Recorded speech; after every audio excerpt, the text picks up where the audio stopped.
ایک شادی شدہ لڑکی اپنی ماں کے پاس آئی اور کہا، میں اپنے شوہر کو اب 1 منٹ برداشت نہیں کر سکتی۔ روز روز کے جھگڑوں سے میں تنگ آ گئی ہوں۔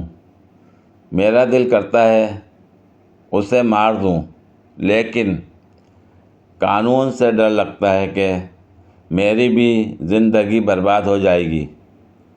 ماں نے کہا، یہ کوئی ایسا مسئلہ نہیں ہے، میں تمہیں ایک زہر دیتی ہوں، یہ آہستہ آہستہ کام کرتا ہے۔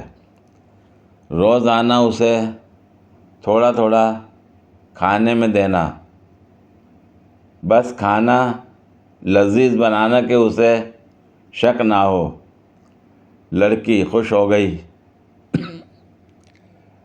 ماں نے کہا، لیکن تمہارے گھر روزانہ جھگڑے ہوتے ہیں، سارا خاندان جانتا ہے تمہاری نہیں بنتی، شک پھر بھی تم پر جائے گا، تو جتنے عرصے میں یہ زہر کام کرے گا تم گھر کا ماحول بدل دو، پیار و محبت سے رہو، گھر میں امن و شانتی بناؤ۔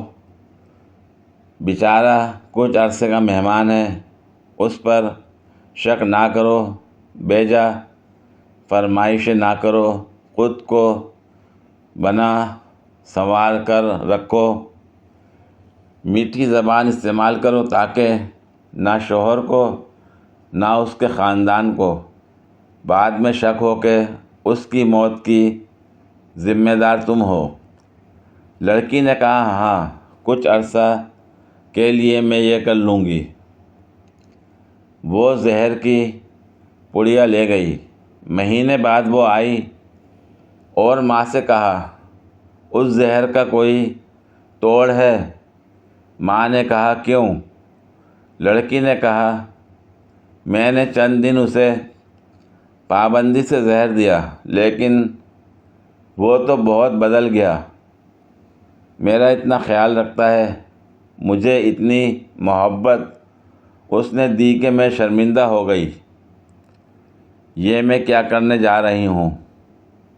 ماں، میں اسے چند دن زہر دے چکی ہوں، اب کیا ہوگا؟ ماں نے کہا، کچھ نہیں ہوگا، وہ ہاضمے کا چورن تھا، اس کی زندگی میں زہر تو تم تھیں، کسی رشتے میں یہ زہر میاں ہوگا، کسی میں بیوی، لیکن خاندان میں بڑے بزرگ بہرحال ہاضمے کے وہ چورن ہوتے ہیں جو رشتے کی اس ہانڈی کو ذائقہ اور جینے کا سلیقہ دیتے ہیں۔ فیس بک واسیوں، ایک معصوم سا سوال، اگر فون کو آنکھوں پر رکھیں تو کیا وہ آئی فون بن جائے گا؟ ان دسو سارے مینو۔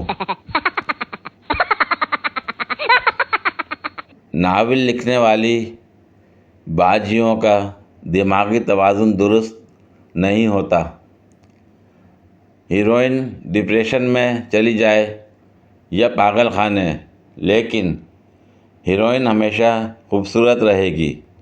حد ہے بھائی، یہاں تو سر درد بھی ہو تو بھوتی کا حلیہ بگڑ جاتا ہے۔ آج ایک مچھلی پانی میں ڈوب کر مرنے ہی والی تھی، میں نے اسے باہر نکال کر رکھ دیا تو خوشی سے ناچنے لگی، اب بیچاری تھک کر سو گئی ہے۔ دولہا، آج سے تم میری زینت ہو، تبسم ہو اور تمنا ہو۔ دلہن شرماتے ہوئے، آج سے میرے لیے بھی آپ یاسر ہو، زین ہو اور رضوان ہو۔ ہمارے علاقے کا موچی ویسٹ انڈیز چلا گیا، پھر کافی ٹائم بعد آیا تو ہم نے اس سے پوچھا کہ بھائی تو وہاں کیا کام دھندا کرتا رہا؟ کہنے لگا کہ میں وہاں بیوٹی پارلر کا کام کرتا تھا اور میرا فیشل مساج تو بہت مقبول تھا وہاں کی خواتین میں۔ ہم نے بولا کہ یار تمہیں تو موچی کے علاوہ کوئی کام نہیں آتا تھا، تم ویسٹ انڈیز میں پارلر کا کام کیسے کرتے تھے اور اتنے مشہور میک اپ آرٹسٹ کیسے بنے؟ تو کہنے لگا کہ یار منصور، بننے تو میں وہاں بھی موچی ہی گیا تھا، لیکن قدرت کو کچھ اور ہی منظور تھا۔